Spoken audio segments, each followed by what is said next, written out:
माझा नमस्कार. माझे नाव वेदा विनय पवार. इयत्ता दुसरी. माझ्या शाळेचे नाव विद्या मंदिर नरेवाडी. माझ्या गोष्टीचे नाव आहे धाडसी अरुणिमा सिन्हा. ही गोष्ट 12 एप्रिल 2011 ची. शिकण्यापर्यंत पोहोचवणारा जीवघेणी प्रवास. अरुणिमा सिन्हा ट्रेन मधून नकळून दिल्लीला जात होत्या आणि असं कधी घडू नये असं घडलं त्या ट्रेन मध्ये. अरुणिमा ज्या डब्यात बसल्या होत्या त्याच डब्यात चोर देखील शिरले. लोकांवर धाक दाखवत मौल्यवान वस्तू देखील घ्यायला लागले. त्यातील एकाची नजर अरुणिमाच्या गळ्यातील सोन्याची चेनवर पडली आणि बघता क्षणी त्याने गळ्यातील चेन हिसकावण्याचा प्रयत्न केला. अरुणिमा व्हॉलीबॉल चॅम्पियन होत्या. त्यांनी आपली नारी शक्ती दाखवत चेन देण्यास पूर्ण विरोध केला.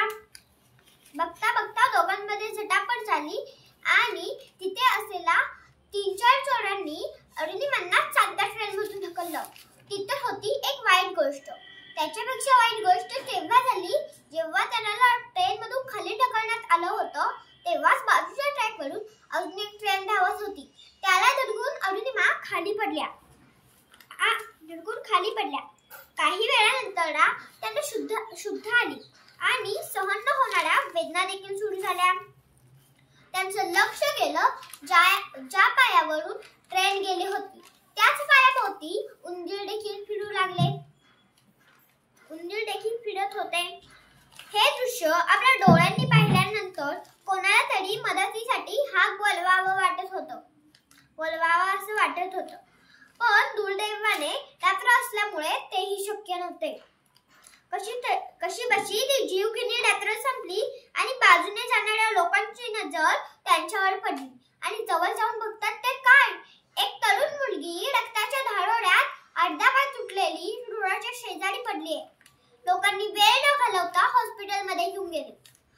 डॉक्टरांनी अरुणिमांचा पाय बघितला आणि सांगितलं की पाय कापावा लागेल आणि प्रोस्थेटिक पाय लावावा लागेल आणि प्रोस्थेटिक पायावर चालायला 3 ते 4 वर्षे लागतात.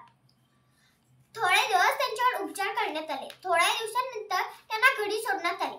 घरी गेल्यावर आजूबाजूची माणसे देखील म्हणायला लागली की अरुणिमांचे भविष्य आता अंधारातच आहे.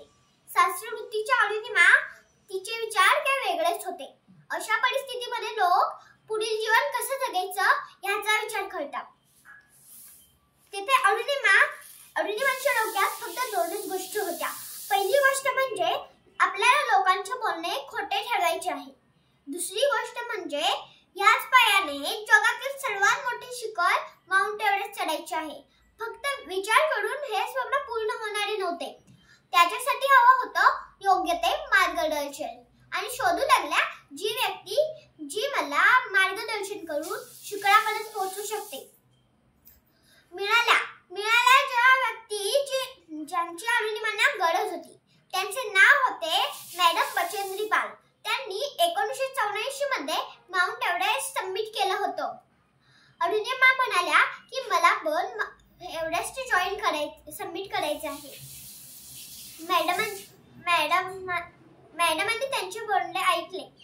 त्यांच्या डोळ्यात पाणी आले आणि त्या म्हणाल्या की अरुणिमा, तू आतमधून तर एव्हरेस्ट चढलीच आहेस. आता फक्त तुला बाहेरून जगाला दाखवून द्यायचे आहे. जिद्दीने पेटलेल्या अरुणिमांचा सराव देखील सुरू झाला. मित्रांनो, तुम्हाला पटणार नाही पण जिथे लोकांना 2 मिनिटे लागायची तिथे अरुणिमांना तब्बल 3 तास लागायला लागले. बघितलेले स्वप्न आणि आतून पेटलेली आग त्यांना काही शांत बसू देत नव्हती. आपल्याला अजून किती वेगाने जाता येईल याचा विचार त्या करत होत्या आणि सोबत सराव देखील.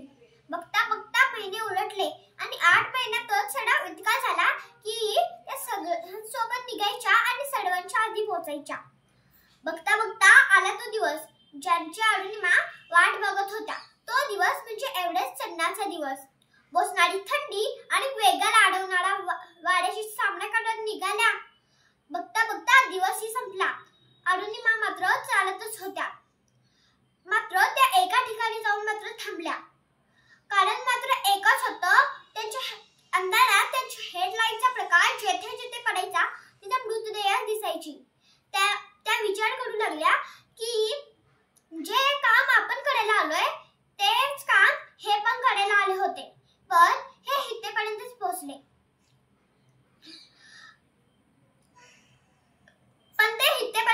पोहोचले.